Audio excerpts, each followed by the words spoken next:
All right. I'm going to call the Willington School Building Committee meeting to order. It's February 22nd, 6:35 p.m. The first item on our agenda tonight is approved meeting minutes from January 26th, 2021. And we have heard tonight that everybody was extremely happy about those minutes. So thank you. So we just need a motion and then we can discuss if you have any changes. I'll move to approve the minutes of January 26th. Second. Second by Gary. Any discussion? Great job, Brianna. Job. Thank you. I agree. All right, if no discussion, if you want to raise your hand and say aye, and then I'll catch Nancy in a minute. She's Aye. not on camera. All in favor, say aye. Aye. Aye. Beautiful. And Nancy, if we can, there you are. Do you want to give an aye too? That was an aye. Perfect. All right, so unanimous. There we go. Minutes pass. Brianna, keep that up. Thank you. Mhm. Anyone present to speak? There's nobody in this meeting right now that is not on the board. We did not have any communications. We'll leave that on there just in case anything comes in to share, but no communications. Item 5, old business, appointment of a chairperson. Phil, can I just make a comment coming out of communications? Yes. As Phil knows, and some of the rest of you may know, there's been a lot of scuttlebutt over the last few weeks on social media about this committee, about the school, about costs. And as typical in that kind of situation, there's a lot of misinformation. Myself and Phil both have just happened to come across those conversations. Maybe other people have as well. We've all guided people back to knowing that this meeting exists, knowing that minutes and videos are posted on the town's website, and tried to provide as much information so that people don't feel the need to only discuss it in social media, but have an opportunity to actually participate by watching the events or at least reading the minutes later or watching the videos later. So they didn't communicate directly with this committee, but there's a lot of communication out there. Yes, I agree, Mike. And the other thing I'm going to say about that, Mike, is one of the things that we're going to talk about tonight is getting information out there that's accessible, that's public knowledge, it's organized. And I said it before the meeting started tonight, some of you are going to see my type A because it's in folders, and what you're going to see, a lot of it we can make public, and that'll be up to you what items we want to organize and get out there. One of the things, Mike, we can do as a matter of communication with this board and working with whoever that new chair is the town on our social media can share the link to both the meetings on our YouTube page and where they can find them on the town's page, as well as getting them to sign up for e-blast that will give them the agenda and the minutes. And to this group, I will mention, if you're signed up already for town e-blast, you will have to go in and add the school building committee to your list of things because it's new. So I wondered why I didn't get them. And then I remembered I wasn't signed up before because it didn't exist. So we're trying, I mentioned it in selectmen meetings that we'll have to educate folks. They're gonna have to go back into their preferences and choose the school building committee. But that they're always there. So we'll just, continue to reiterate, you're always gonna have some who are gonna use that platform to have their own sidebar conversations, but for the most accurate and up-to-date information coming back to this committee. And Eric and I talked today about getting something together in the Willington Wire that goes out to everybody, just as in, here's where you can find information. So going forward. Any other comments? Keep going. Okay, so the old business that's on here is the appointment of a chairperson. I'm going to be honest with you, I'm going to talk a lot tonight. I have a lot of information to share with you from your questions, but I thought it was important that we put this back on here. If you had other questions, if someone wants to, is interested in that chairperson position, something that I think you really only made a motion to have me chair that initial meeting. Mhm.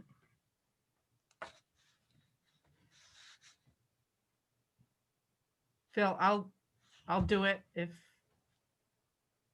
people would like me to. I have experienced Catherine's work on it. I would certainly endorse her.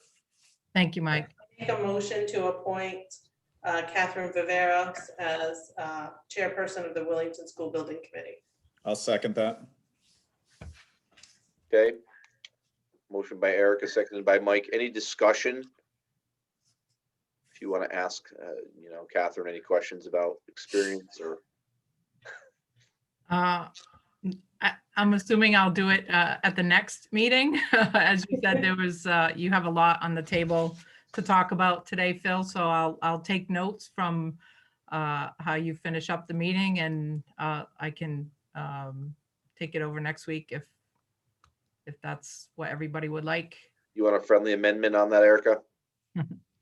Yeah, so I'll amend my motion to begin at our next regularly scheduled meeting. Second. And obviously, Catherine, we will help you through this process. Okay, thank you. I appreciate It it. will take everyone, and there's many people on these that participate in lots of meetings, so we can make our way through. Any other discussion? Those of us on here who are on boards and commissions, and Gary serving both from his probably work hat and then anything else, know that you're definitely not alone, and our staff will help between mine and Phil's in any manner we can. Correct. Great. Looking forward to it. Thank you. Thanks for Thank stepping you. up. Thank you, Catherine. Thank you, Catherine. All right, any other, before we all say thank you, we're all saying thank you because we know how you're all going to vote, I think. Somebody's going to step into this role. If there's no other discussion, all in favor of having Catherine Viveros start as chairperson of this committee at the next next meeting, say aye. Aye. Aye. Raise your hand, Aye. please. Aye. Good. Any opposed? Any abstentions? There you go. So moved. Catherine, congratulations. Yay. And thank you. We will help you through. Thank you. Okay, so new business for tonight.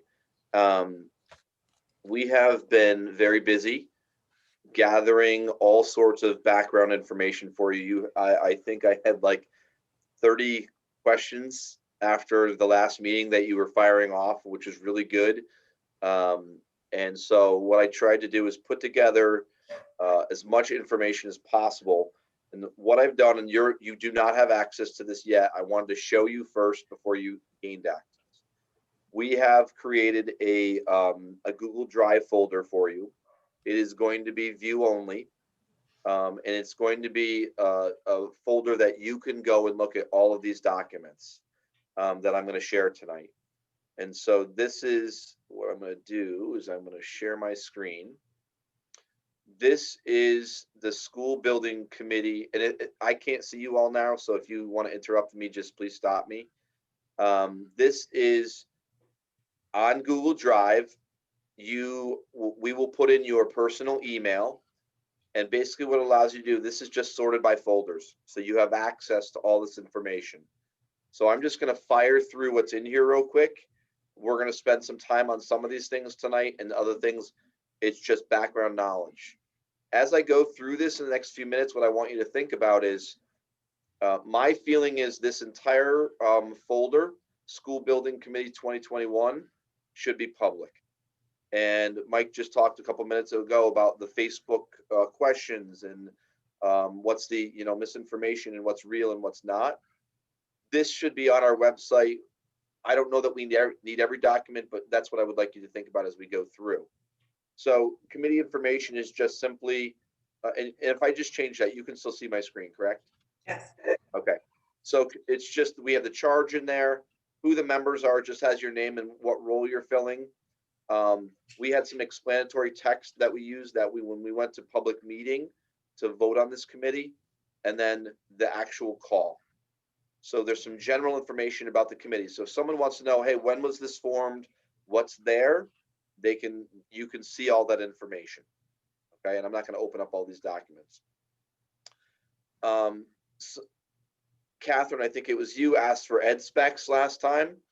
I pulled ed specs from the 1990 School Building Committee when they did this. And then I pulled the Mansfield Public Schools, who's working on a building project right now.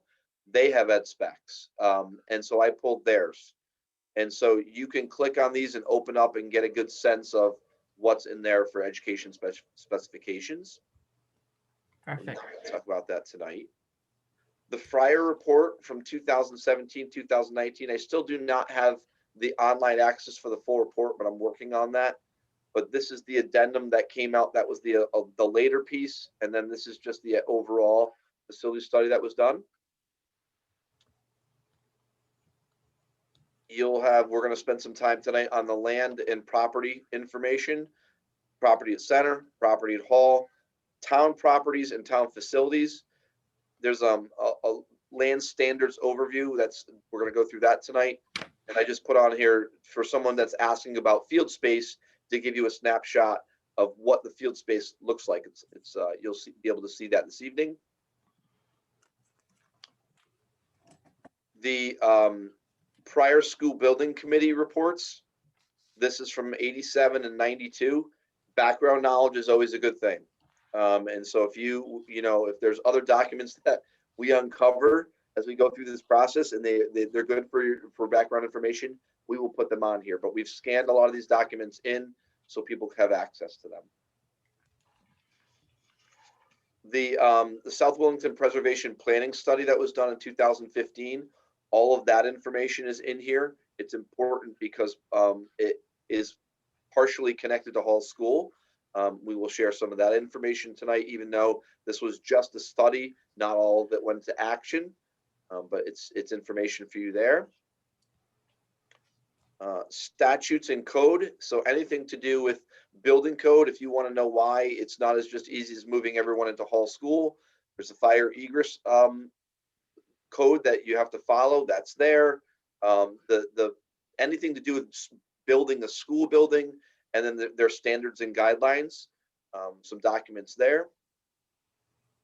And again, sorry, this is my type A, just getting everything to one.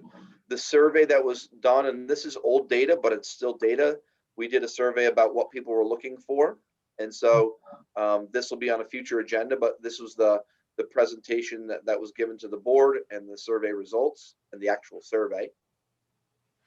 And then there's a couple stray documents. So this is my presentation from last time. This is the enrollment that was done from NESDEC in 2019.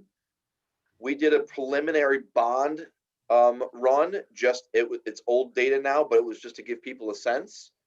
And then what the capital improvement projects that were presented to the Board of Education and sent to that committee this year. So the idea behind this folder is as we build, and I'm going to stop sharing for a minute so I can see you. As we go through this process and we build our base of background knowledge and gather more data, I think the more public and transparent we can be about it, the better. We want to stop the, well, I heard, and we want the statements, I know because I saw it here, and this is where you can go to. So I don't think we need an answer tonight, but what I'd like to do is for you to be able to take some time to go through those documents, and by our next meeting, at our next meeting, kind of decide, we believe these should all be there, or maybe just these. This is confusing. It's old information.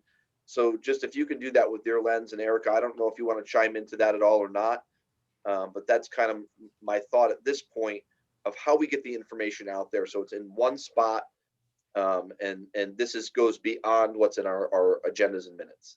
Right. So my thoughts, follow along with Phil, that transparency is the key here. And we want to share as much public information with folks as necessary so they understand the direction this committee has taken. With that, if there's something on there that you think really just kind of mucks up the process moving forward, they're all public documents. So we got them here in this building. So a lot of it came out of the vault. There's always access to them to look at later, but it doesn't necessarily mean we have to keep it in this folder if we think it would confuse folks, but that it can always be accessed. It's not going anywhere. We went out and researched it and found it And it's where I got a lot of the information when we were moving forward to appoint a committee in the first place.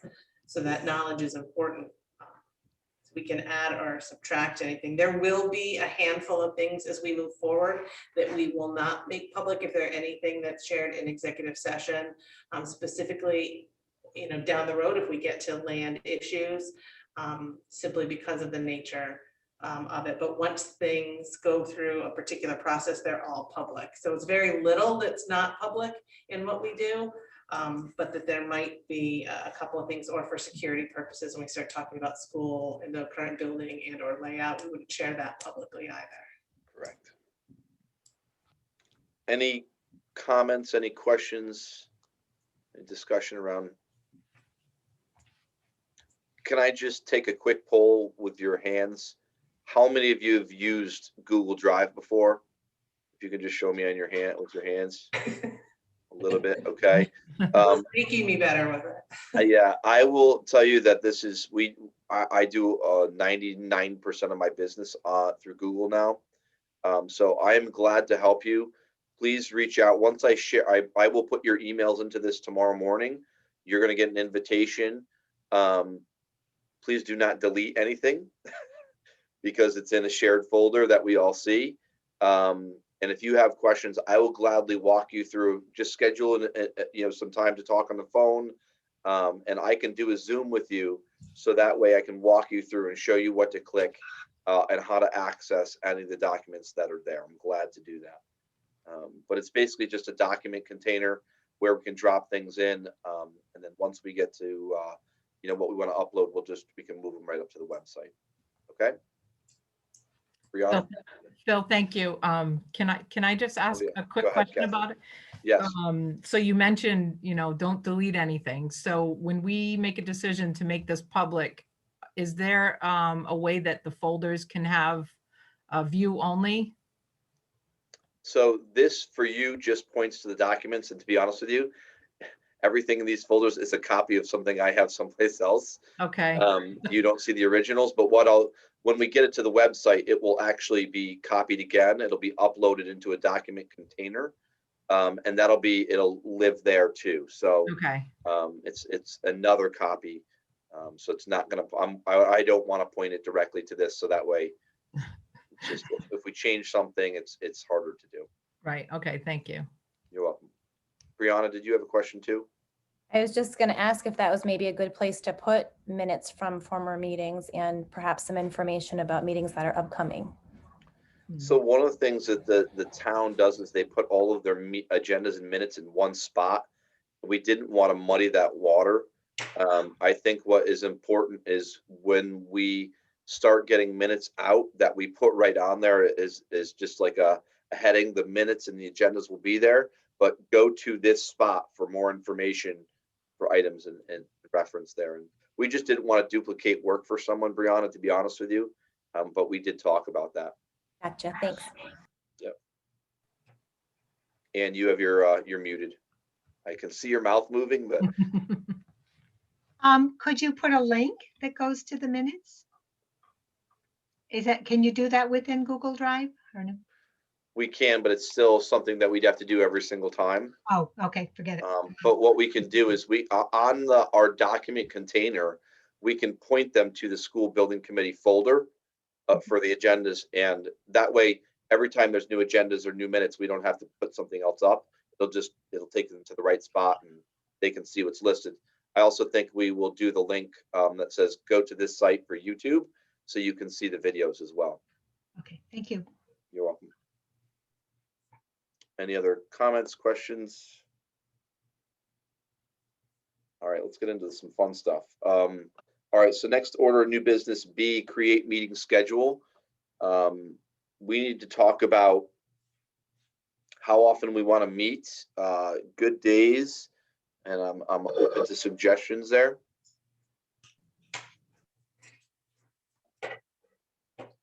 I think I can speak for Mike and myself as we get down to closer to budget season, being the bulk of the work done, times will free up. There's still regular meetings of boards and commissions, but not, 3 different budget meetings on a weekly basis. So there are a couple of times to stay away from: the first and third Mondays, the second Tuesdays, and the third Thursdays, because those are when Board of Finance, Board of Selectmen, and Board of Ed meet.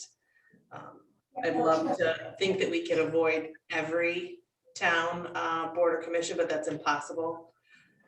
Unless we meet on a Friday night. Nobody wants to meet Friday night. So we'll have to pick something, whether it's monthly or bi-weekly, and go in that direction. But those 3 times are the dates that we'll want to steer clear of. All right, everyone's here tonight. Welcome, Peter. Are Monday nights good for folks? Catherine's shaking her head no. Yeah, I'm sorry. I have a previous commitment till October on Monday nights. It just so happened tonight there was no meeting, so I got lucky. How are Wednesdays for folks?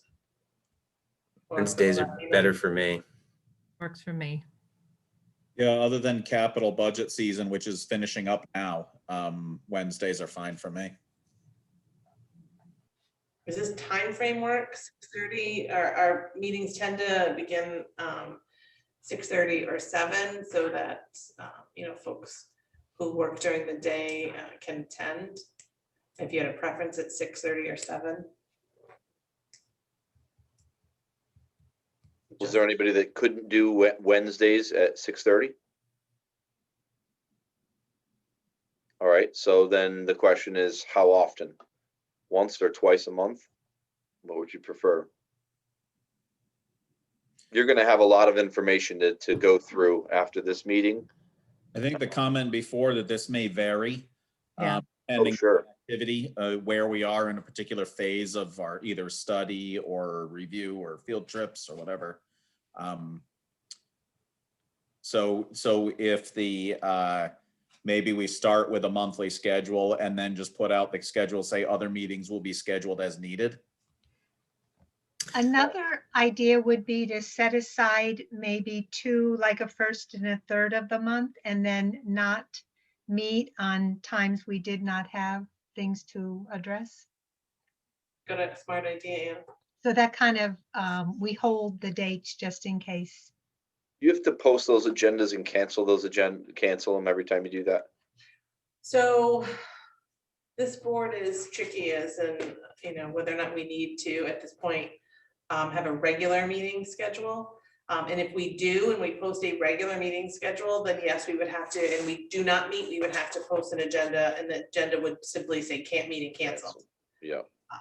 And so, that's easy. If we don't have business on the 3rd Wednesday, or we think we need a couple more weeks to gather the information, we cancel the meeting.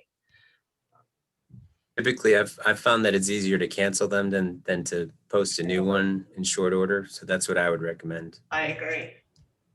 It's, trying to quickly gather a quorum, and then if all you've gotten is a quorum, you've left off, half of your committee. So we could choose to schedule every 2 weeks, and then just for now, at least, say we're going to meet the first one of the month or whatever that might be. And then at some time in the future, we could add those later. If that sounds good. So we're saying first and third Wednesdays, basically. So can I make a motion that the regular meeting schedule of the Willington School Building Committee will be the first and third Wednesday at 6:30 p.m. Beginning February 22nd through December 31, 2021. We'll go for the year. So we'll put that schedule in for the year. We can always add more, but that will be those will be our regular meetings. Do we count tonight, though? That's why I was wondering. No, I said, well, beginning February, I amended to beginning February 23rd. Okay. It's the first and third Wednesday, so tonight doesn't count. Right. Or- You got a second? I'll second it. So Ann You can end seconds. at December 15th because that's the third Wednesday. I just went through the end of the year. And typically our regular meeting schedules are set by the calendar year, and then we do this again. Yeah. So any meeting we met off those times would then be a special meeting, and the biggest difference for those who aren't as familiar means we could not add any business to the agenda. That evening, that specific. Right, no on the fly additions. I don't know that this board is going to be one of those kinds of committees, but it happens from time to time. Any other discussion? Yeah, Catherine? So will the chairperson have to cancel that meeting if we decide not to meet? Yes, but it could be as simply as, we need to cancel, and then we could post the agenda, and all it has, you can't see, but it would just have the date information, and then it would say canceled. So there would be no Zoom, there would be no, and we file that with the town clerk's office, and that can go pretty quickly. Like, that's very easy to do. Getting everybody together, formalizing an agenda is much more difficult than canceling. And Catherine will have assistance from the town staff, right? She'll have somebody to work with on that side, so. Yeah. Correct. We will help you with posting agendas. I also think we'll have a good sense, Catherine, going forward. At the end of a meeting, we're going to know, wow, we need some time to really pull Right. some things together, or, if this is just a couple things, we'll be ready in a couple weeks. We'll know that. So, okay. Any other discussion? The motion is to have, you said, from February 23rd to have the first and third Wednesday of each month be the regularly scheduled meeting for the school building committee through the end of December 2021. Any other discussion? Okay, all in favor, if you can raise your hand and say aye. Aye. 4, 5, 6, 7, 8, 9 yays. That's everybody. Who am I missing? Justin. Justin? Oh, yeah. Justin, are you on? There you are. I'm here. Yes, I'm Are for you it. Sorry, I'm doing you two are things an at aye. once here. That's okay. You're an aye? Yes.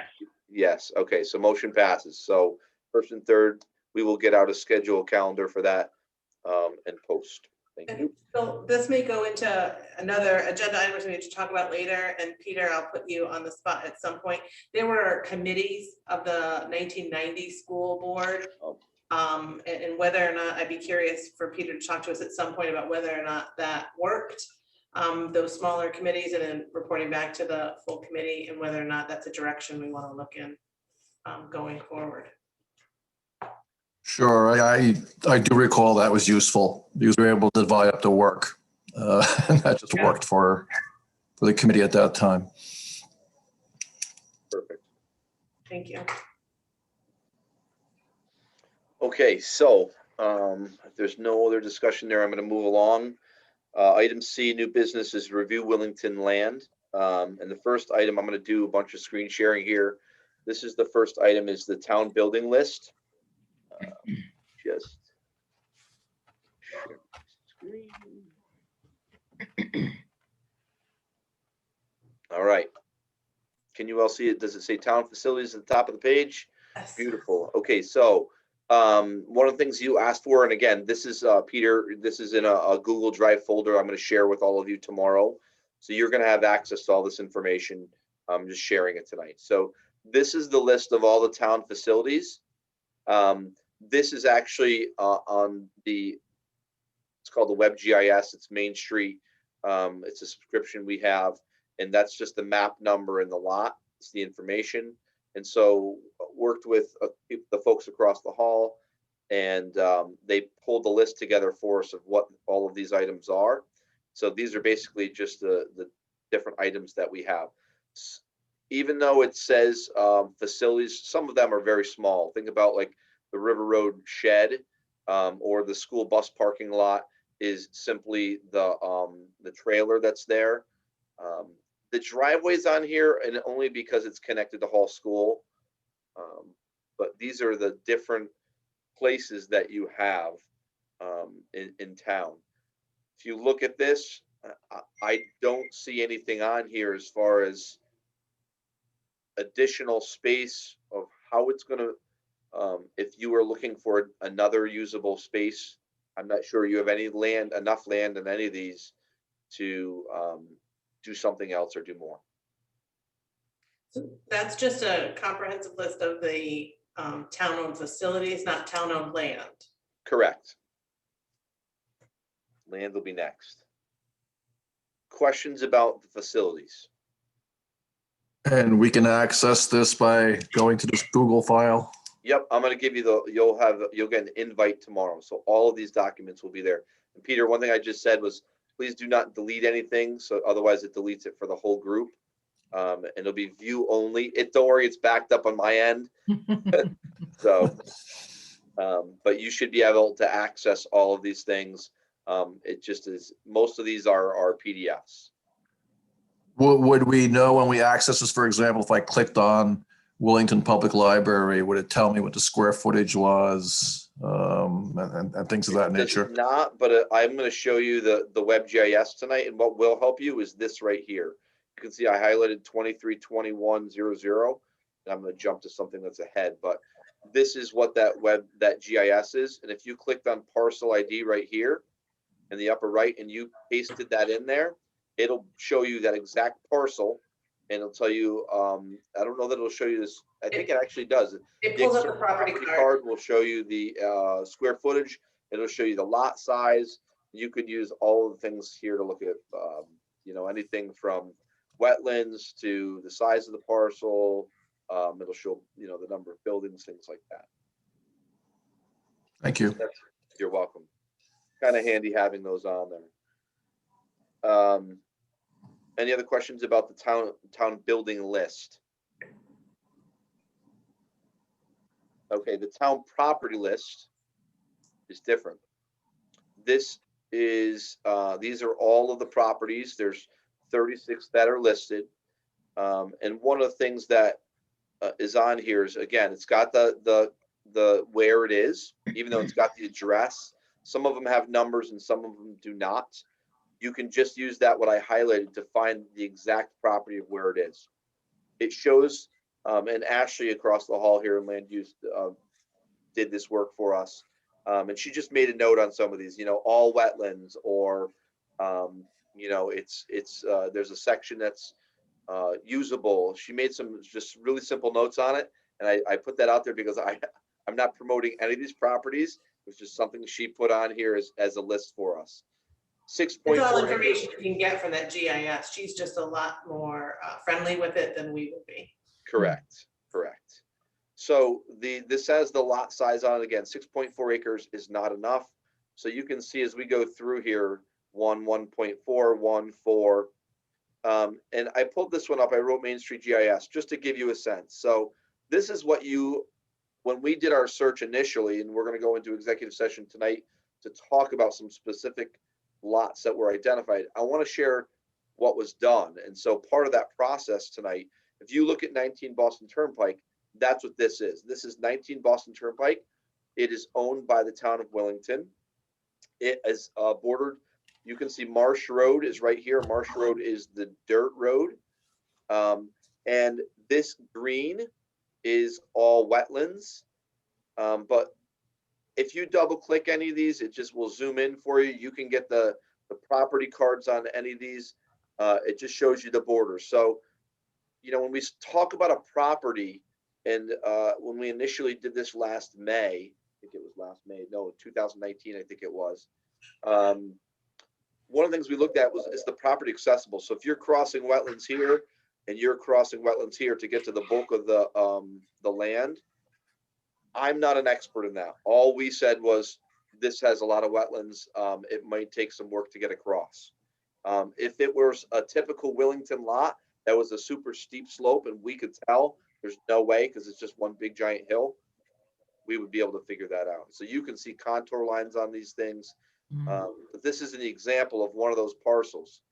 So if I go down 1.7 acres, 11.59, 20 acres, this one's close, but it's landlocked. Oh. 3.91, 3.26. Again, 28 acres, protected open space. We have a lot of the Willington land is open space or protected open space. And so this is the second one on the GIS. This is 50 Mason Road. So it's this section here. Wait, is Marsh sorry, I just said Marsh was a dirt road. Mason is the dirt road. Yeah, Mason is the dirt road. Mason's the dirt road. The So Josh- this is off of the dirt road right here. And again, you can see some of the wetlands in the back. When we were looking at, sorry, I'm just gonna try and let this person in. When we were, again, looking at these properties, one of the things that we had to pay attention to was, is it a paved road already? Are there services already there? Because if there's not, it costs a significant amount of money to bring services in.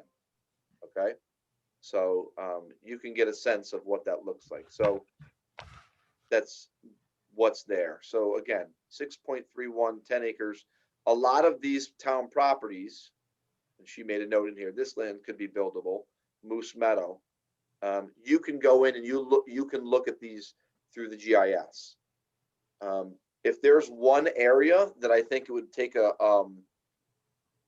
might be valuable for a professional to look at our land in town, what has enough land that's not already developed. And that's one thing we looked at, was we didn't want anything with buildings on it already.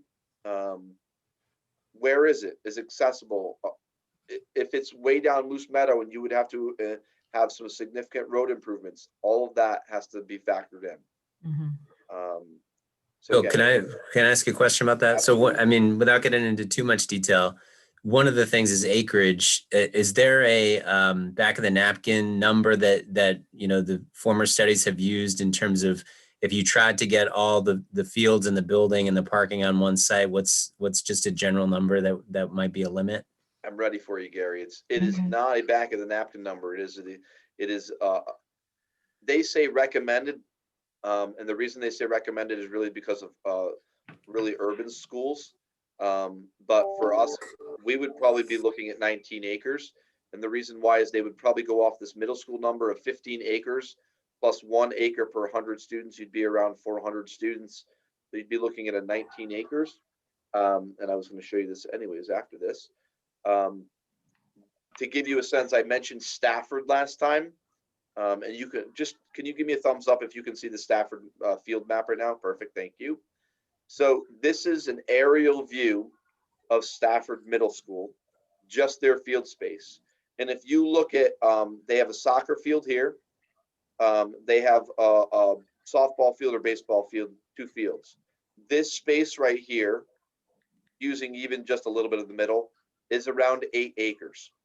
So just your field space alone is about 8 acres.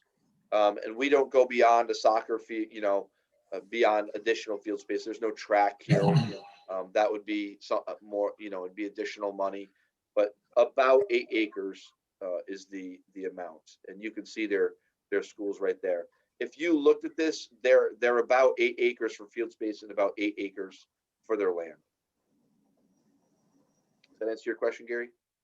Yeah, it does. Thanks. And so it looks like if the fields are 8 acres, it looks like, the 19 acre, let's say 19 or 20 acres could include some non-buildable space, a little bit of wetlands or, of slope or something of that nature, but not a lot of it. Is that fair to say? Correct. And that's why some of the lots that are bigger, you almost need that. And the reason why is because not every space is going to be usable. If you have to avoid wetlands, if you have to, avoid a stream, access, all of those things matter.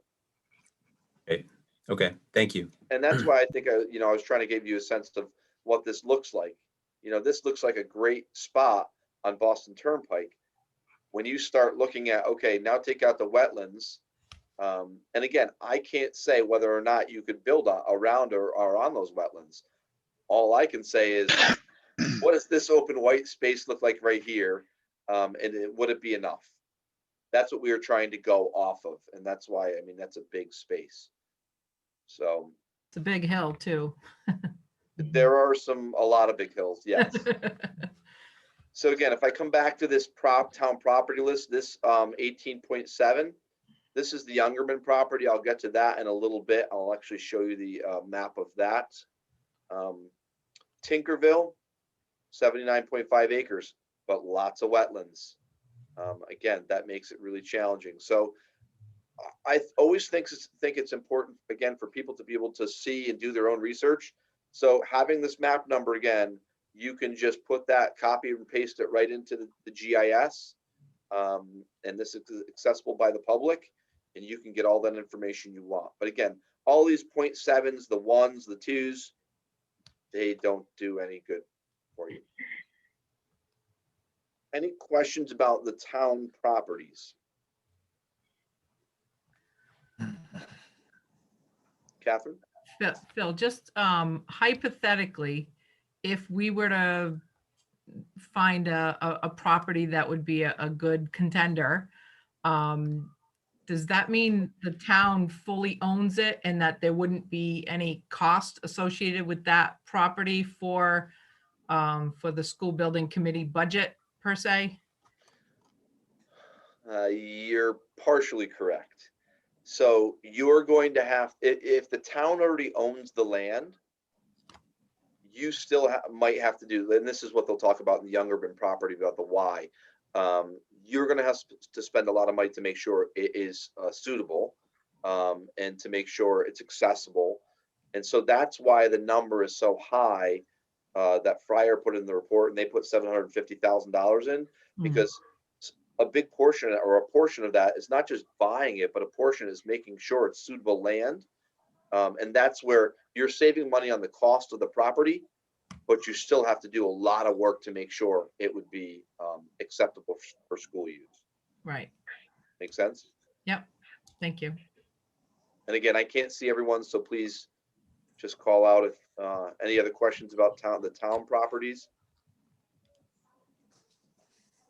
Again, if you have not used this before, this GIS is really cool. It's mainstreetmaps.com/CT/Willington, and you can go in and you can see any property, and you can change the layers. So if you take out streams, it'll remove the streams. If you take out wetlands, this is where the property looks great, right? And then you put the wetlands in, you go, uh-oh. And so that's there's a lot of tools there, but I can actually copy and paste this into the document. That'll be easier for you. How's that sound? And also, anyone can get to this from our website. This is, yeah, it's accessible. Yes, it's free. Yes, I'm sure if you Googled, I mean, if you search for it under our website, but it's for sure under the assessor's site, and I'm pretty sure in our land use department.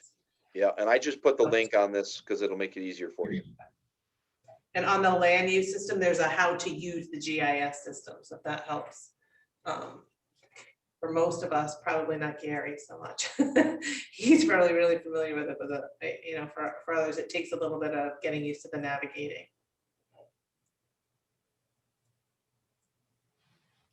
All right, so I'm going to close this town properties.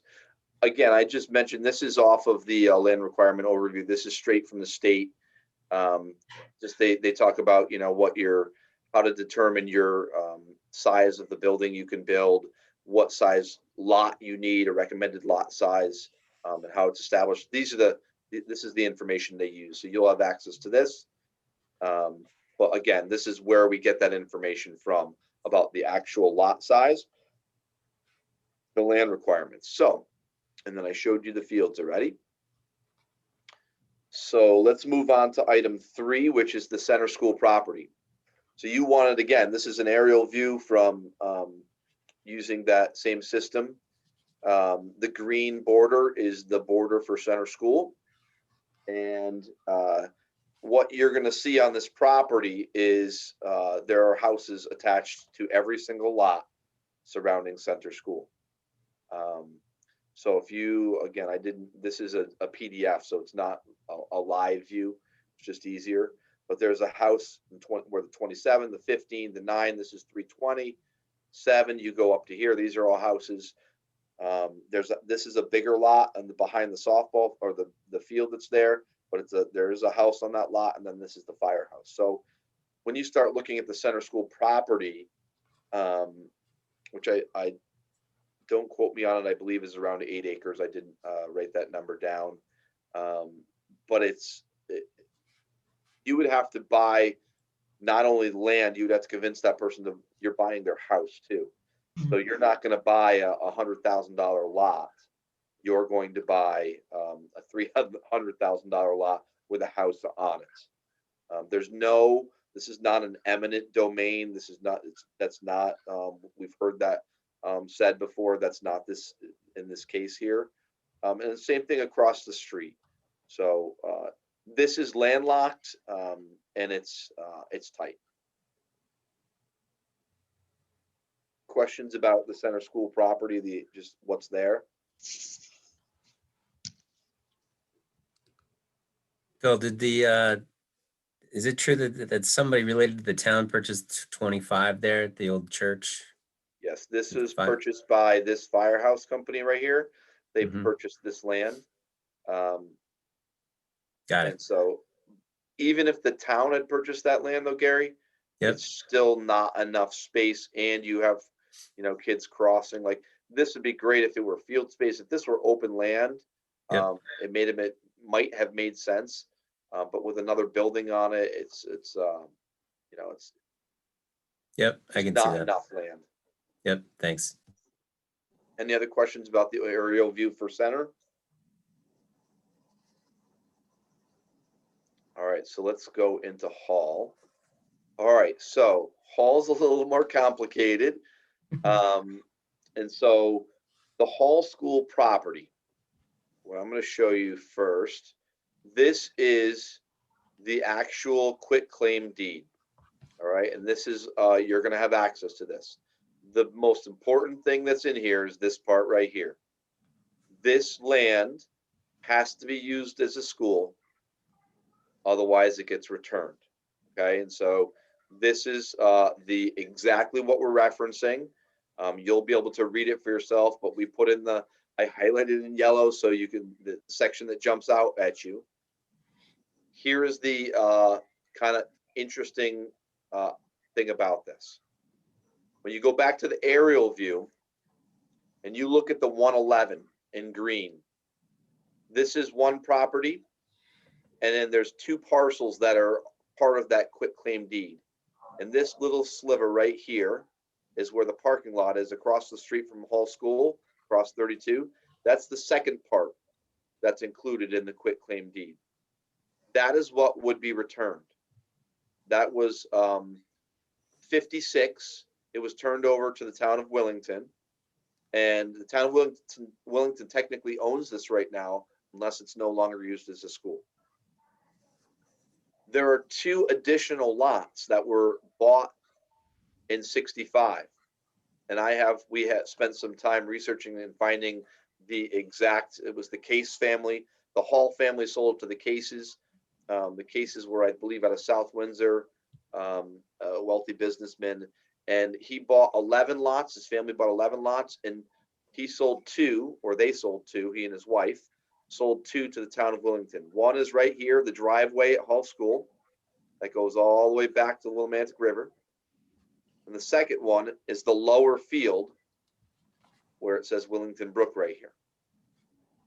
Those are owned by the town of Willington and would not go back as part of this quitclaim deed. Could that be negotiated? That would be up for the town. But as far as this goes, there are 4 parcels. All 4 are owned by the town of Willington, but 2 are part of the quitclaim deed and would go back if this building was no longer used as a school. There's the convoluted, we have it in writing, we have all of the backup to go along with it. So there's a quitclaim deed. And I'll show you the other thing in a second. Any questions about this part, the aerial view? Yes, Ann, I see you. Yeah, Phil, that lower area, is that the soccer fields? So this right here, you can see my mouse, right? Yes. Mhm.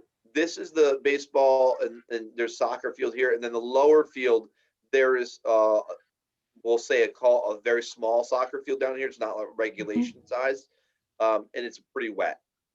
This is Okay. a notoriously a damp area. But we as a town could still use that no matter what we do about schools as part of our rec program, if we ever get back to playing soccer. So ironically, Anne, that space is extremely hard to access. Okay, You would have to spend some significant money because there is a very steep slope from right here on 32 that goes down the hill to access that area. and without the school, there's nowhere to park. So, I mean, you'd have to put in a driveway, someplace in here, and there's not, I really don't know how you would do it. It's, Okay, this is all sloped right here, and this is all sloped right here. And this is wetlands. okay. Gary, I saw your hand up. I was just gonna ask if you knew that, I'm sure you do, the total acreage of all the 4 parcels. I think it's around 14, Gary, but I can get you the exact, exact. That seems right to me. So, I mean, that's good enough. It's way less I than believe 20. this is 8. Yeah, exactly. This is like That was 8. my question. Yeah, this is like 4, this is like 2, and this is like 0.4 something. Okay. No, that's good. I don't need, I mean, unless you've come across it, that's good enough. Thank you. I do, and you can actually click on these in the GIS and look at the property cards, and you'll see the exact too. And again, I can't see you all. Any other questions? Just call out, please.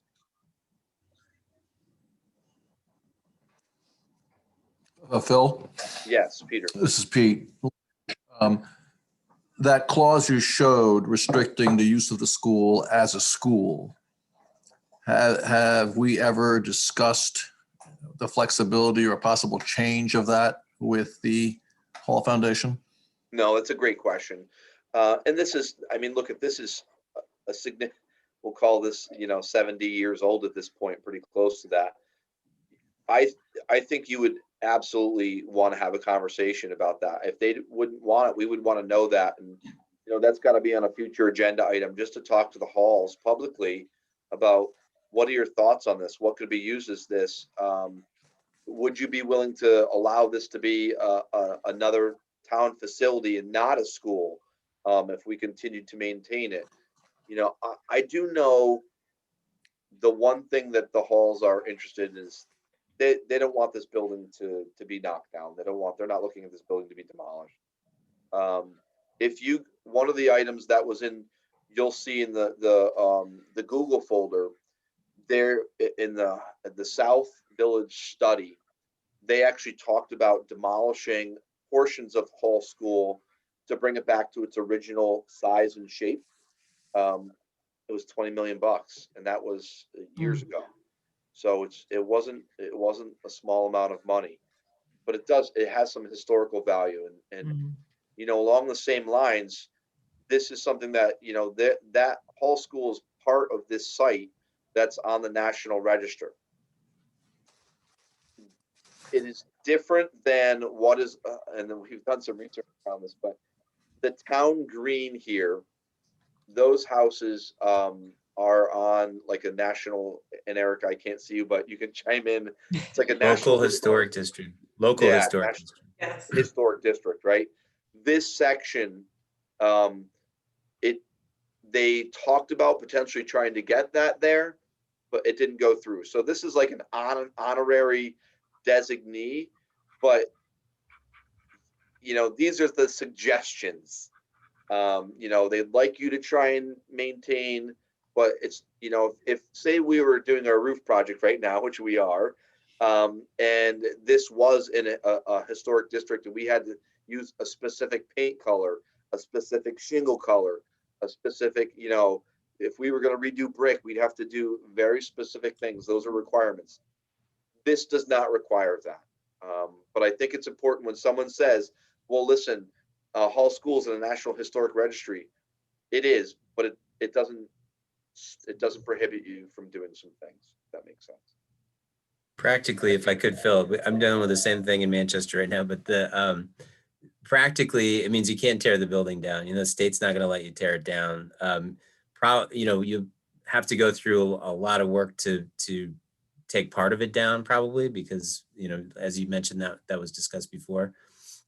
But like you said, it's not like there's no committee overseeing like little changes, you know, small additions or small demolitions or things like that. It's really making sure that the building stays there because it's a big part of the history of the area. Correct. Yeah, and the one of the things they actually have in that study that they had done when they were talking about applying for this designation, they actually made that looked at making Hall School a conference center or a bed and breakfast, something like that. So they had a couple scenarios, but you're right, Gary. I think it would be very hard to do and very costly. So let me close this. Any other questions about? And again, this the quitclaim deed is in there. I highlighted the important parts for you, but you're welcome to read this on your own. It talks about the first tract and the second tract, and it's kind of amusing when it says, you know, turn left at the big oak tree. We enjoyed stuff like that. So, but we know what the tracts are. Any questions about the Hall School site? Okay. All right, so let's talk about the Youngerman property. One of the questions, this was out of the last school building committee from 1992. They had a report, and the Youngerman property is this property right here. This is off of Ruby Road. The bus lot is right here at 256. So picture those sharp curves. The bus lot's right here. That is owned by the town of Willington, and I'm going to scroll down a touch. The Youngerman property is this one right here. It's 18.7 acres. This is protected open space. This is also owned by the town of Willington. This is 42049. It's 32 acres. You can see the wetlands in there. And so access to this space would be hard. Okay. And so this is, again, it's straight off the GIS. And what I did was I took the report and you have access to the entire report, but just for the purpose of this meeting, I cannot scroll. There it is. Sorry, my mouse is going crazy. This is what they said. By the process of elimination, the Youngerman property on Ruby Road was selected, and this is what was submitted to the state. And what came back was this, that upon re-examination of the desirability of the Youngerman property, it was concluded that this land is not feasible for a school and that a better site must be found. The best which have said of the Youngerman property is the town owns it. We were questioning the other day, our last meeting, we wanted to know why. And this is what the statement was. Then the 1970s engineering study described in negative detail the problems of the soil, the topography, site preparation costs are huge. I have heard that using old farmland or orchards to build the school on costs a fortune because of the soil. And so this was not an orchard or a farm that I know of, but they just talked about, you know, that there would be a lot of site preparation costs. And they just said, look, nothing's changed since 1992. It's still not desirable. And I think they were trying to say nothing's changed since 1970. Doesn't mean you couldn't pay someone to evaluate this if you were going to have them evaluate multiple pieces of land. I think you could, because maybe some things have changed. I can't tell you other than this is what we see in the report. Peter, do you have any thoughts about this one? I do, because I recall that we were perplexed by this whole situation back then. And my recollection is that the objection was not on the basis of site costs, but on the basis that the Department of Education felt it was an undesirable location. And I remember the superintendent stressing that, but it was never clear to us why. Why? So if that's not true, and I'm not advocating for this property in it by any means, but it seems kind of vague as to why it's undesirable. I know that the State Department of Ed doesn't want to spend money where they don't have to, and I wonder if when they see those wetlands there, if that was part of the It's issue. possible. You know, I really don't know. So if you go down farther, if you go back to the report you were, and I know you don't have all the pages there, you can see right there beyond the physical properties, it would need, and this was in 1992, significant improvements for school bus safety, 3-phase electrical power, which then would have cost 250 to 300. There's the proximity to the proposed truck stop, which we know is now there, and other industrial developments in adjacent land. I wonder if some of, that isn't what played into that. Now there's a second proposed, there was actually, FedEx is there now. Just a question about that. So is this report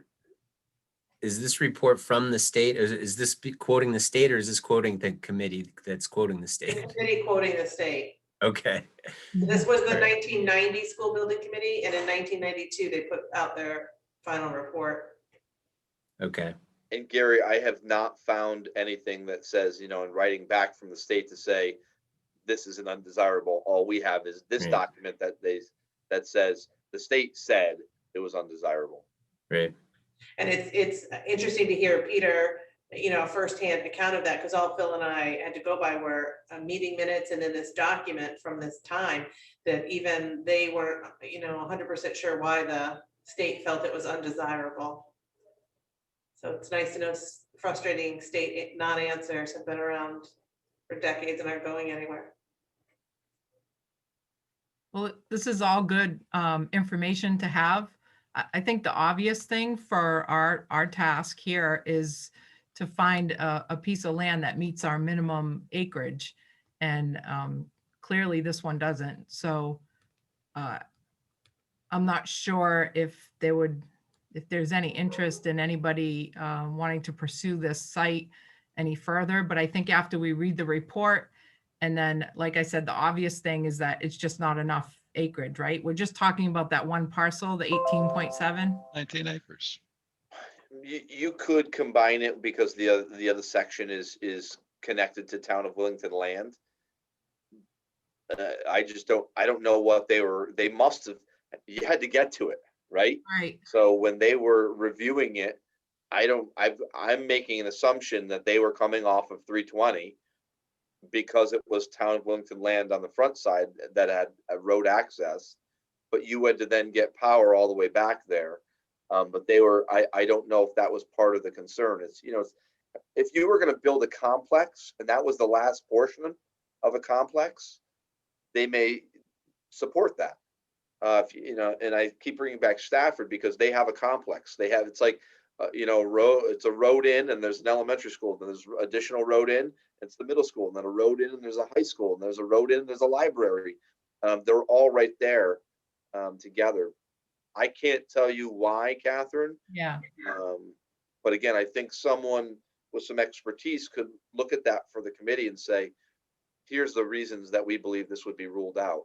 If they start talking about crossing wetlands and they put a dollar amount, that may be the end of the conversation. Right. So I would say that since the total, those three pieces, I think adds up to 52 acres. Obviously, there's questions about usability and what percentage is usable. There are all sorts of questions, but at 52 acres, it's worth us, it's good it's on our radar. It's worth us investigating to some extent. Like, for example, since the truck stop and FedEx were put in, 3-phase power has been brought down that road. Not right to the end of where this property meets the road. It's a few hundred feet away. Now, is 3-phase power the biggest challenge? Probably not. But I guess what I'm saying is an updated look at things is probably warranted to some level. Right. And I don't know, Mike, if the stream down the middle is what they're looking at. I can't speak to it. I don't know. Right.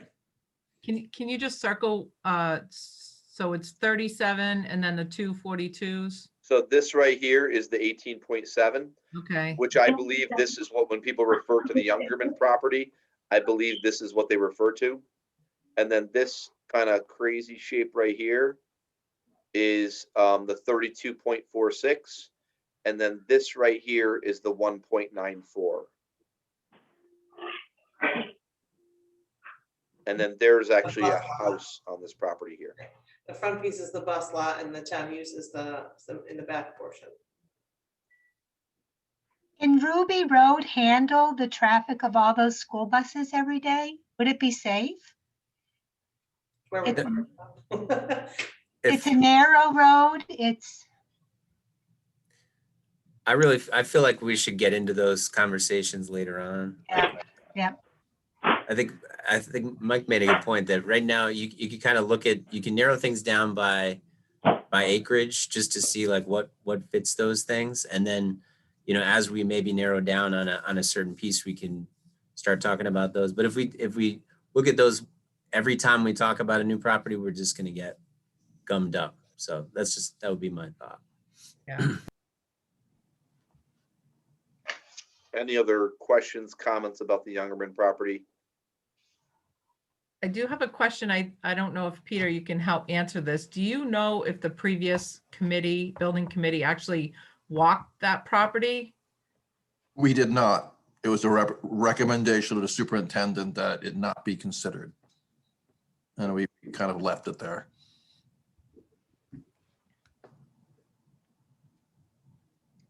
Our land folks would love to do that.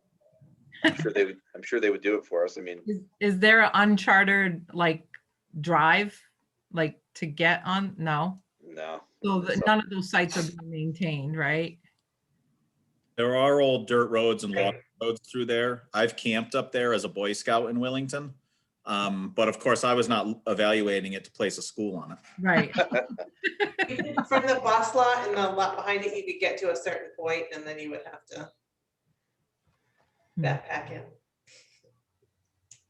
It's background information for you to review. You have some information. You have the full report from that school building committee. That's again, just the snapshot.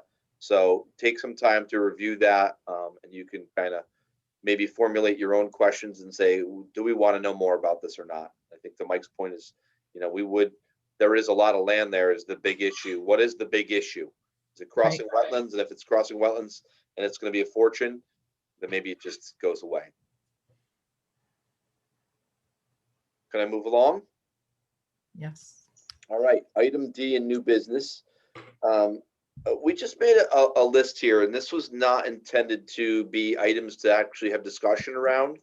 And I think, the items here are just some of the highlights of what you asked questions about last time. We didn't want this to be a 4-hour meeting.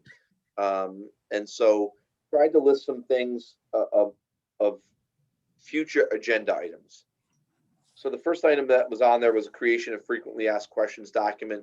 I have something already, and this gets back to what Mike said in the beginning. I do think this would be a really good thing if there was a subcommittee that could just do this and just answer questions really short, really brief, to the point, so people had information.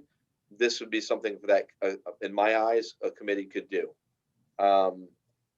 Colliers International is who is doing our project management for our roof projects right now. They've done work on school building committees, and they do project management. They've worked in South Windsor. They're working in Mansfield right now. Because we're using them for our roof project, they have offered to come in and talk to this committee for free, and to answer some questions, to talk about process, some of the pitfalls, timelines, just to give some background, because they live this, and so they can answer some of those questions. I do think they would be better than an Office of School Construction. I think if we were going to meet with the Office of School Construction, that might be something that is better off done in a smaller group, in a smaller committee, with some really specific questions, or just to say, hey, we're thinking about doing this. What are your thoughts? So that was the second thing. The third thing, obviously, a communication with halls at some point early on here to know what their thoughts are, I think is important. The fourth thing we can go is to go through the CIP. You have access to that now, and what you see is, again, what the Board of Ed submitted to the Capital Improvement Committee. It does not mean that's where those items are going to fall. And there's a couple committee members on this group right here that items have been moved already to other years. All right. And then the survey data that was done early on. What are some of the other items that you want on for future agendas, and what is priority? Just think about process. What do you need for background information early on that would help?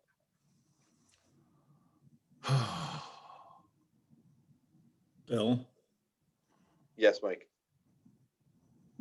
I don't think this is something we can resolve immediately, but I think at some point, as we look at all these different areas, we're gonna have to start using that to narrow down a direction.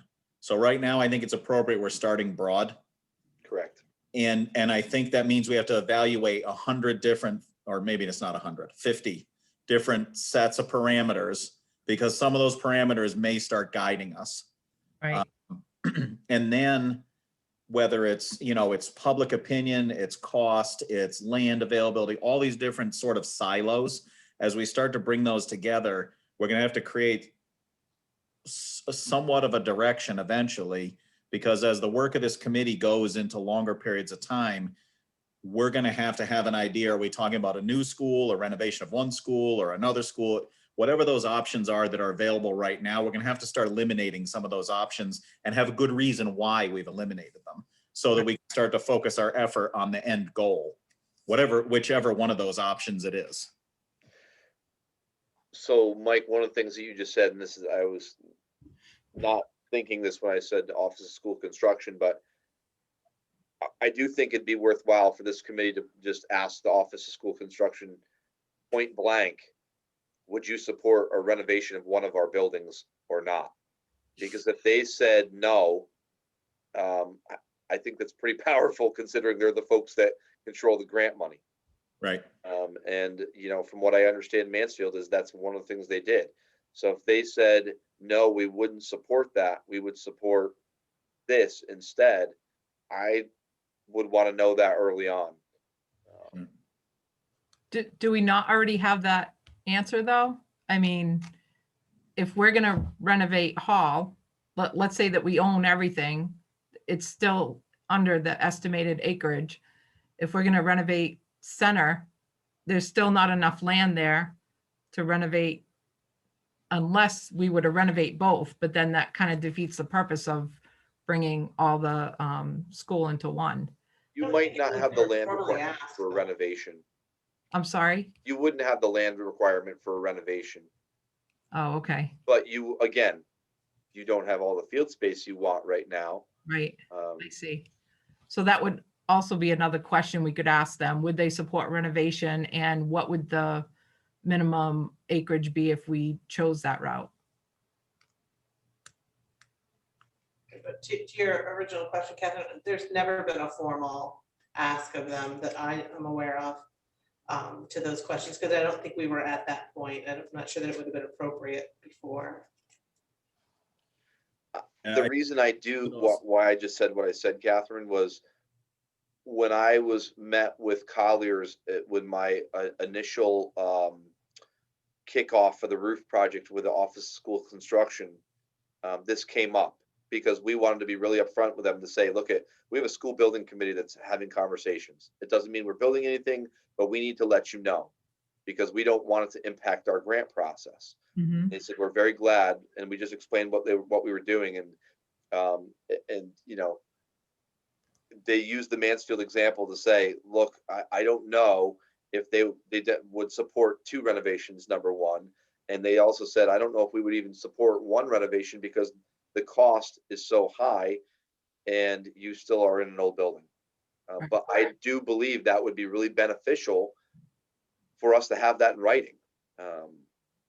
And so if that's something that, I think a couple of us could go off and schedule just an initial sit down with Office of School Construction and say, look, here's what we're thinking on the committee.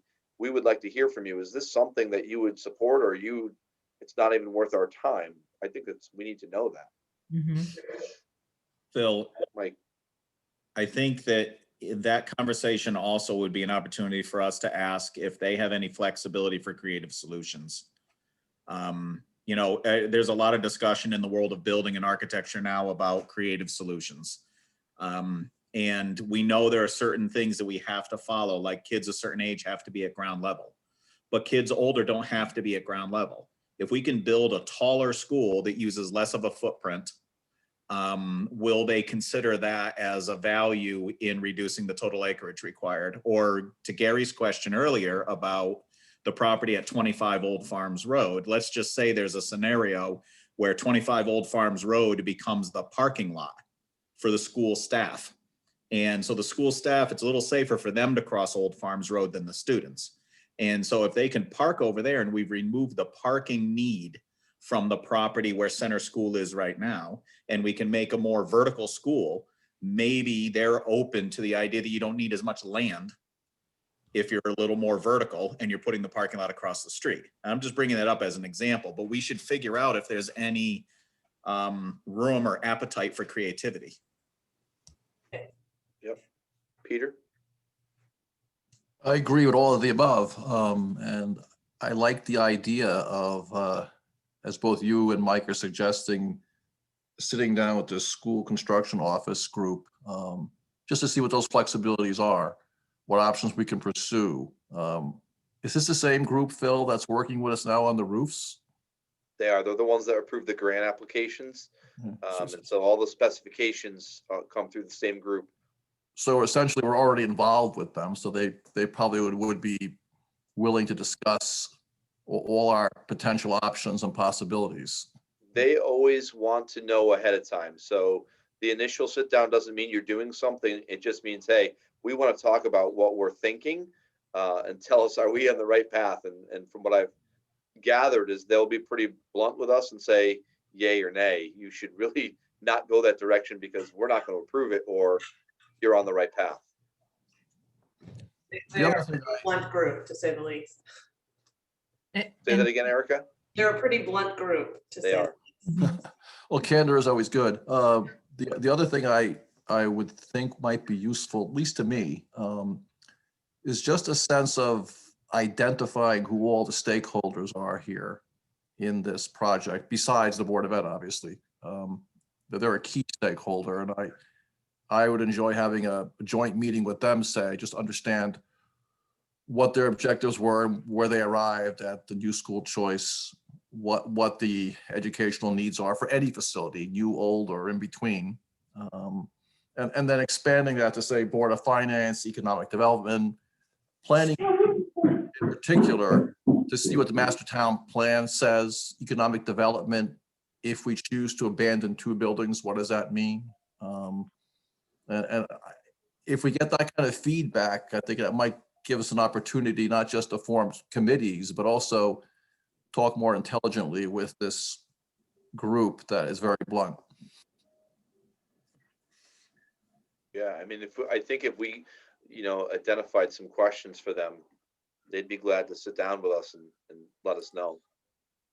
I think that would really help us with what Mike was talking about, defining parameters. Mhm. Like they're going to eliminate, anything that's not a possibility for us, and that will set some strong parameters. Right. And Peter, to do you Mike's think- point, when we had the Fryer study, when they came out, I thought it interesting that they were continuously suggesting the building go this way.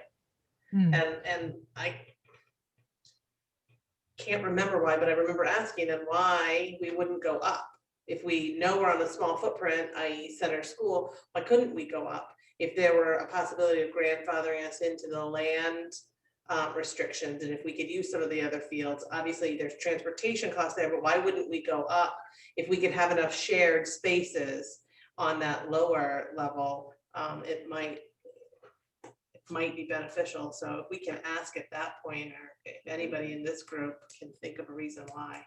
I remember it coming up when Fryer first met with us, and I cannot remember the reasoning. Did they mention any height restrictions? They might have, I cannot remember Think of that. what their response was, but I kept thinking we have these small parcels, and that they're especially around both of them, there isn't property available, open property that'll have houses on them. And so why wouldn't up be an option? I didn't know if it was construction wise or whatnot. I wish I could. Well, find my- in reality, construction to a certain limit, construction vertical is cheaper than construction horizontal, because you can get more square footage in a more square foundation than you can in a long, spread out, sprawling foundation, and you have less of a roof. Obviously, that's a very oversimplified view, but it's pure, it's easier to heat, it's easier for air conditioning when you have less exterior walls for the amount of square footage you have. I'd love to know why, Mike, because there's not too many tall schools. Well, if you look at how they all used to be built, right? The old schoolhouses in towns, they were 2 or 3 stories. Yeah. Were vertical. And that was probably before the rules that the small kids had to be at ground level. Yeah. That doesn't mean everyone has to be at ground level. No, Mike, but it does mean all our shared spaces have to be your library, your cafeteria, your gymnasium. So all those larger common areas would have to be on the same level. And I'm wondering if that had something to do with it. I wish I'd kept every note I had from Board of Ed at that time, but I didn't. But that's one of my big questions. Why not go up on either of those parcels? Gary, were Mike? you going to say something before? Sorry. No, I don't think so. I would support having that conversation as soon as possible. I think that's got to be a priority for us. Ann? One of my concerns about using the center school lot is when you think of the septic and all kinds of stuff underground, and can that all be renovated? And, you know, I know nothing, yeah, for a price, right? You could do Yeah. anything for a price. Everything That goes was always one of my concerns. That's one reason I would love a nice, fresh piece of land. But and even with a fresh piece of land, we'd have to do those things. So maybe Yeah. we'd have to redo it with the center school, but we'd still have to put in the same kind of system on a Systems, new yeah. piece of land. We're just starting from scratch. They're going to You only do pay for it once. this is why the grant process is the way it is. They're going to evaluate and say, look, you're spending way too much money on your site prep to use this island as your, you know what I mean? Like, hey, we're going to build a school on an island. Great idea. We all love it. We're going to do a bridge. And they may say, no way, because it's site prep. It's going to be too much money. Right. That's where they come in, and it doesn't matter what we think, unless we have bottomless pockets, Right. which we don't. You know, there are certain districts that could build a school tomorrow, and you know, raise their mill one, and they'd have 50 million raised, and you know, they could build what they wanted, and they don't have to worry about reimbursement. That's not Willington. So we need to make sure if you support this, you know. And Peter, I wanted to come back to your point for a second, because I don't know if it makes sense going to those other committees until we have some answers from OSCGR. If we can get some of those answers, if this committee can develop 4 or 5 questions and send a small group of people to meet with them and just say, here's what we're thinking. We want to know answers. Why can we build up? You know, because of the land that we currently already have. Would you support renovation of one of these buildings or not? You know, if we could have several of those questions, it may rule out and just right away focus where the direction you have to go if you're going to do something. Is this committee in support of that? I think Yes. we need to do that. You know, to your point, Phil, if you had made a comment before about the state not funding us because of being 2 separate buildings and the square footages that we have. So if we're going to, even if we did nothing and we stayed where we are, we're to a point where we as a town are going to own some of this cost anyways in the near future. Right. Right. And that came up in our conversation, Justin, was they're going to start looking at that. Oh, you're going to continue to grant applications for 2 separate buildings. They're factoring that in because that's money that they are, you know, granting back, and they are paying a portion as opposed to can we do a building. So they factor all those things in. I think it would just be a good conversation to have sooner than later, kind of like we're saying, you know, let's get on board, see what they're looking for and how we can proceed from there. That's my 2 cents. So could folks just, you need some time to process all the things I threw at you tonight and all the folders and documents. Do you think you would be able to come with, you know, could we identify 3, 4, or 5 questions for our next meeting? And then I could schedule a meeting with OSCGR. I'm glad to do it myself. If, you know, you want to send a team of 3, we could, you know, send a team of 3, a small group, or it's really going to be a Zoom. it would be during the day, just to sit down with them and say, look, here's where we're at. What are your thoughts? Is that reasonable for folks to think about a couple questions for next time? Sure. Phil, I'd love to participate in the meeting. That school group is under the same leadership as the Office of the State Building Inspector. And I've had a lot of interactions with them and the Office of the State Fire Marshal. So I think I would be able to feed the room, if you will. Yep. Anybody else interested in being part of that? I don't know how many. If you have a bunch, that's fine. Erica, Peter, Catherine raised her hand. Anybody else? I mean, it's, Justin, be were you honest with you, interested in that? I did, Say that but again? Yeah, I would be willing to step out if it meant another member could attend. I think Phil can represent the. Yeah. I don't care either way. I just wanted to make sure. Yep. As long as we have our questions and we get our questions answered, I think we can, it's a couple people to bring the information back. That's what's key. And this is not gonna, it's gonna be whenever they have time, because this is their busy season. So if they say, look, it's at 1 o'clock on this date, that's when we get it. It's just the way it is. So whoever could attend, okay? Yeah, we just want to keep under that quorum Quorum. amount so that we're not having a meeting. So I would step off so that someone else could. Is 5 a quorum though, Erica? Do I count? Because I can't vote. Yeah, I believe you I still could step count as a off. It doesn't- quorum, but better safe than sorry. It's now, Justin, I think it would be beneficial. I've had the opportunity to meet with them just in brief discussions on other items. So I think that just getting a sense of who they are and would be beneficial to members of this group. So if you see Phil smiling, we did go out to talk to him. We were talking about our roof project and we had some concerns about whether or not we could get a grant if we were moving in this direction, no matter what this committee took us. And it was an eye-opening experience, to say the least. So when I say they're a very blunt group, they don't mince words. So I have Mike, Phil, Catherine, Peter, and Justin. Did I miss anybody? And if one of you can't attend, then it's okay. And we'll bring the information back. But for next meeting, if everyone can think about questions, what would we want to ask them? That would be very beneficial. I think that number one is that you're going to support us to renovate a building. If the answer is no, that blows that out of the water. But let's get that information. Any other items for agenda items for future?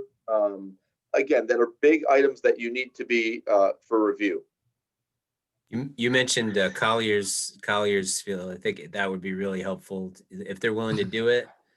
Obviously, we can't say that we're going to select them, but if they've done it before, having them come and kind of run us through how they do that, what the process is. We get that for free essentially, and then we can decide later or not whether we're going to use them or not. But I'd advocate for that as well. Do you want to see if they can do that at your next meeting, just to give you the background information, whatever they can give, and potentially before we go to the Office of School Construction? I think that's a good idea. I would move for a motion on that if we have to vote on it. You don't need a vote, as long as is everyone okay with that? Trying to get them early on, okay. So I'll try and get Collier's next meeting. Again, when they're free, they tell us when they're available. If they say we can't do that night, we'll have to do a future meeting. All right. I had one more thing to add. It kind of ties into what Mike McCoo was saying about narrowing down on a focused task list. At some point as well, I think we as a committee need to come up with a rough schedule so that we can stay on task from a timeline standpoint.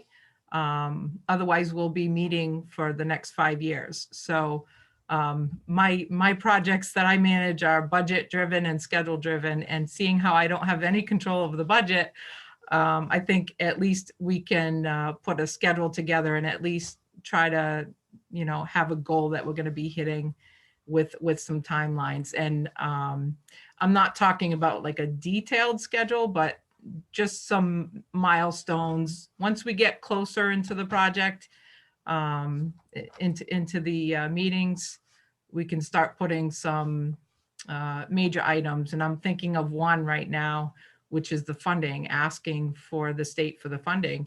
And I know their application deadlines are usually in June. So I don't anticipate we'll be submitting anything this June. But it would be nice if we made enough progress to make a goal for next June. I mean, that might be too aggressive, but at least it's sort of in the horizon and we know where we're going with this committee. You are going to all hear me advocate for a project manager. If you get to a point where even if you are not going to build something and you just want to make sure you have the ability to evaluate and stay on a timeline and lay out a real timeline, because let's face it, unless this is your business, it's very hard to know what a true timeline is. Right. We could look at some samples, but that sample is usually a timeline with the professionals that know the steps and what they need to do and what needs to be filed when.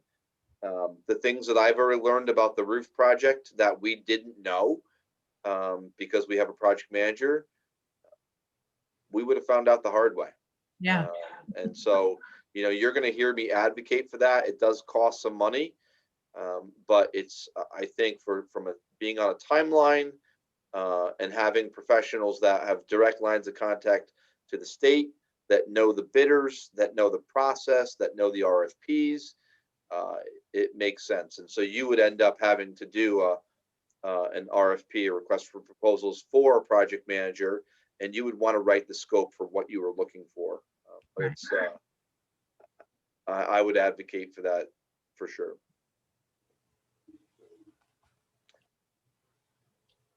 Can we move along? Okay. So next item is executive session. So I am going to need a motion to go. You go ahead, Erica. I'll move that we enter into executive session to discuss potential land sites. And again, Second. thanks, Gary. Seconded by Gary. Going into executive session, you can only go into executive session for a few reasons. One of them is to review specific land. And the reason why is you don't, if you give away what that land is and then suddenly the value goes up, you're in trouble. Okay. Any questions, discussion? You understand the moving into executive session? All those in favor say aye and raise your hand, please. Aye. Aye. Okay, it's unanimous. Aye. I think Ralph Toulis, you're the only person in this meeting. And so Ralph, I'm going to ask you to either leave or I'm going to have to send you, sorry. They can pause the recording. Erica, Catherine, Justin, Peter, and Brianna, Gary, Mike, Nancy, Nico. More. Sorry, Ralph. All right, I just removed Ralph. I am going to pause our recording because this cannot be recorded. Recording. Okay, we just came out of executive session at 8:36. And Brianna, you wanted to say something? I just wanted to know, as committee members, what is our responsibility on social media and in other forums as far as giving information to our community members when there seems to be some confusion or questions? I think it's going to be to answer them and point them in the direction of the proper information. That's going to be key. And that's why I said about me being a little type A and having all those folders and trying to make things accessible and really clear and highlighting, like, this is exactly what you need to read. I think that's important. And the more you can catch and redirect positively, I think the better off. You know, and if it's someone saying, well, I don't think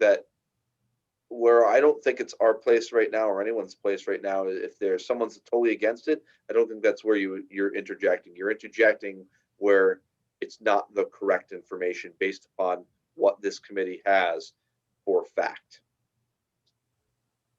If I could make a suggestion about that, I think we should consider maybe having a small group, in charge of communications or, have that responsibility. I think if we're all trying to chase down and respond, I think it gets pretty messy pretty quickly.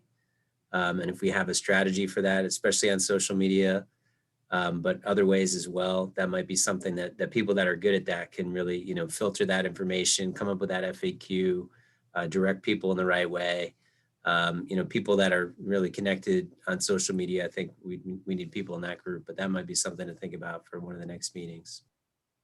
Good idea, Gary. Gary, because what we don't expect you to do or wouldn't be appropriate is, you can easily go down that rabbit hole of arguing with someone on social media, their points of view, and that's not, our intention. Our intention is to drive them back to the actual, accurate, factual information and the open discussion that this board has, and point them in this direction. So whether it's continuously highlighting and copying, pasting the link to here's where our meetings are, here's where our FAQ is, if you're interested in finding out the details.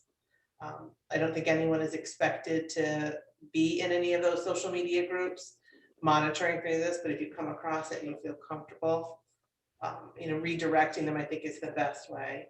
Certainly personally, if you want to engage, that's to you, but as a board, as a committee member, that would not be your expectation.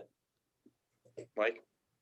I'd like to echo Erica's comment and even maybe slightly even stronger, unless, and this is not always a hard and fast rule, but typically in public committees or boards, the communication is driven by the chair. And so members of the committee should not in themselves be participating in public discussion or being the communicator. It's much easier for us to think of it in the form of an email or a phone call or a letter. It goes to the chair, it becomes correspondence, it's released to the members or at a meeting. Social media is different because we're all just sort of swimming in it all the time. So I think what Erica said about, you can certainly as a member of the committee say, like, I think it's okay. Like what I've said is, hey, I'm on that committee. There's a lot of people working hard to do the right thing for your town. You should go to this website to find more information, or you should attend the meetings.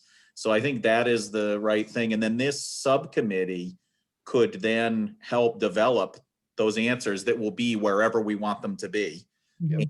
They may even drive statements out at the approval of the chair. Then they become the spokesperson of the committee with the approval of the chair. And I think that way you make sure that there's sort of a unified message and the right strategy is brought out there. And I don't mean strategy like we're trying to manage the public at all. We want to be open, but the strategy of what information is released at what time and how it's worded may be critical in the public understanding. Your one little comment, and by you, I mean the collective you, we could make one small comment. It's taken out of context by someone who is has an opinion about what direction this should go in. They're very strong, in the yes or no to whatever it is we may be doing, and it could easily go off into a really bad place. We don't want to put any of you out there. I think we know social media can bring out some of the absolute best and some of the absolute worst in responses, I'll say. So, if we can just really simplify the process, but certainly, everyone's entitled to respond personally, however they would like, but it's not happening on the town webpage. That's not where we see these things. They're in a lot of these general groups that folks may be in. More information we can give, the better, though. That's what we're trying to get to, right? I agree, but I think it's important to point them out here. What we don't want to do is start having committee meetings correct on social media, and that's what you don't want to do. Right. So you will all have look for an email from me. It might come in the form of a Google invite. If you do not see it tomorrow, please let me know. pstevens@willingtonct.org is my email. But I will be sending an email invite with all that folder that I showed you tonight. All of the documents will be in there. Again, please get on the phone and call me if you can't access it. If you're having any problems, if you need a crash course in Google, I'm glad to provide it. And so you have access to all the materials that is there.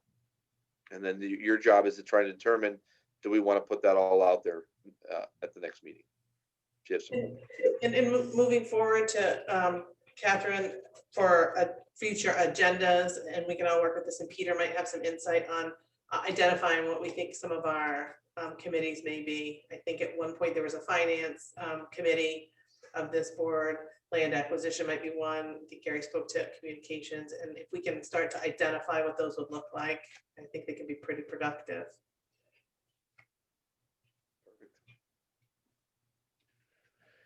All right, if there's no final thoughts, I have one final question. Sorry, Phil. Gary, go for it. So are we gonna, we talked about meeting monthly at first, so are we gonna plan on meeting the third Wednesday of the month and then typically canceling the first, or am I overthinking it here?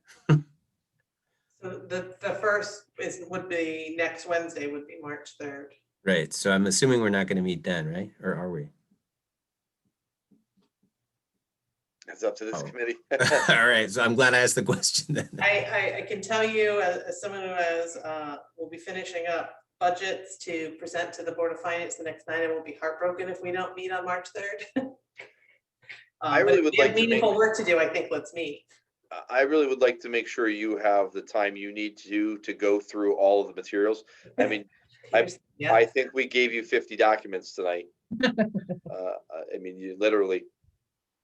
So you're going to need to take some time to go through what's there and develop questions. And yeah. So if we want to plan on our first meeting, we can just say the 3rd will be canceled. And the first meeting would be the 17th, I believe. Patrick's Day. There you go. Yeah, we'll keep it brief. I'll formalize the meeting list and get it to the town clerk and share it with everyone else, so you'll know what the dates are moving forward. Perfect. I do have one comment about the meetings, and I probably should have brought this up earlier, but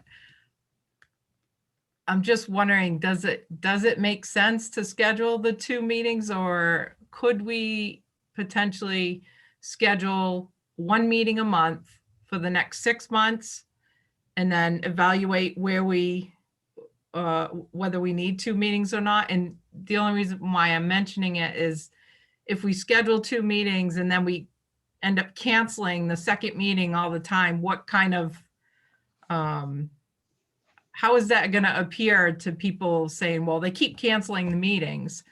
So, and I understand the other side of it too. So this is sort of a new perspective, but I understand to Ann's point about having it in the schedule.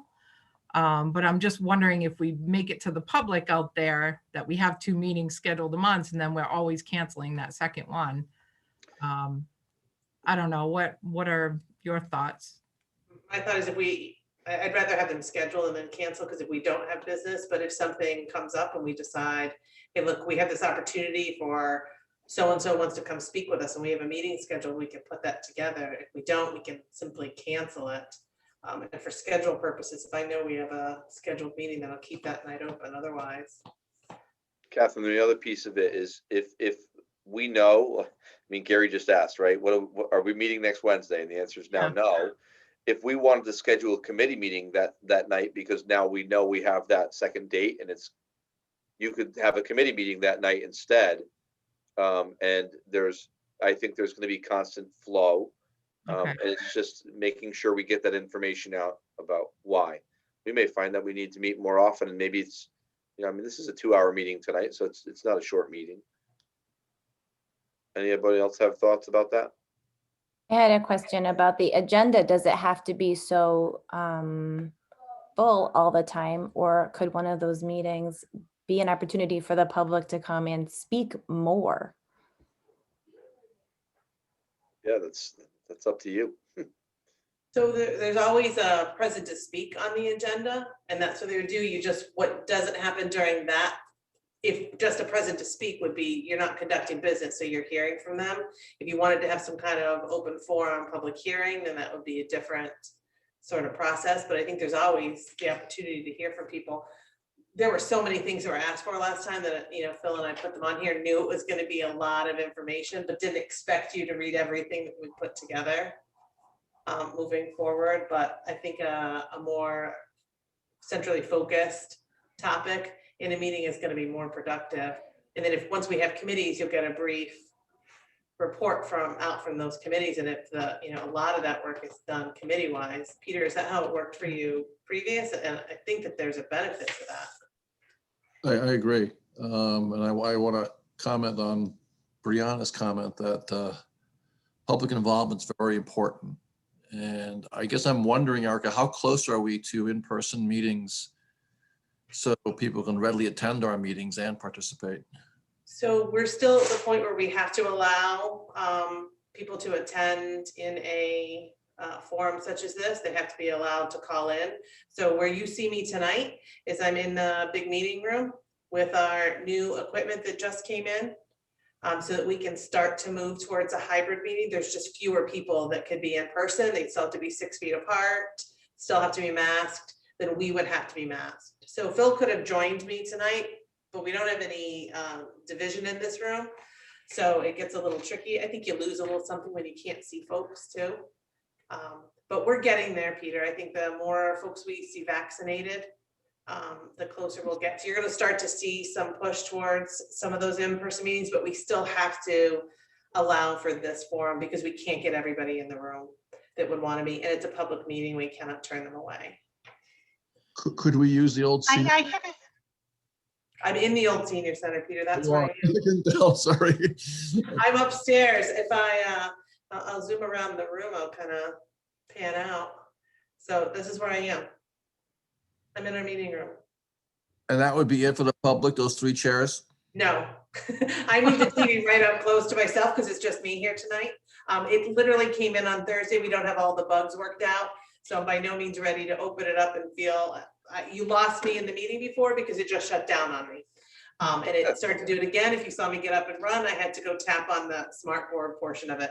So we're gonna get there so we can have some folks, but I'm not, we're not ready to have 11 members of the commission in this room and the members of the public. We're a little bit farther away. We don't have the capacity. But we're moving in that direction. I feel confident by, hopefully by summertime, we'll be able to be in person. Great news, thanks. You're welcome.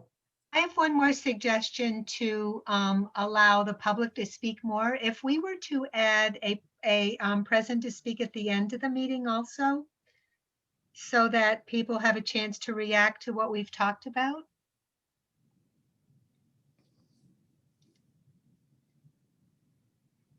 I believe on the Board of Ed, we have one at the beginning and then we have another one at the end of the meeting.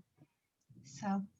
I think it's important. We to know do that people now get- on Board of Finance as well. Yeah, I think it's important to know that anyone who wanted to comment and couldn't come to a meeting could send a comment along, and we can share that with folks too. They do not have to be in person at this meeting if they cannot attend, even in this forum, that they still, if they communicate through the chair or, sometimes in these cases between Phil's office and mine, we'll make sure that communication gets shared with this board. And if they want it public, we'll make sure it's public. There isn't ever an opportunity where people are cut off from speaking publicly and having their thoughts or concerns. But it's just remembering that it is just a public comment. It's not conduct business, so there's not back and forth, even though oftentimes we want to, start a dialogue with them. All right. Look, anybody want to make a motion? I move that we adjourn. Second? Second. I'll second it. And, all right, it's 8:52. All in favor? Aye. Aye, thank you so much. All right.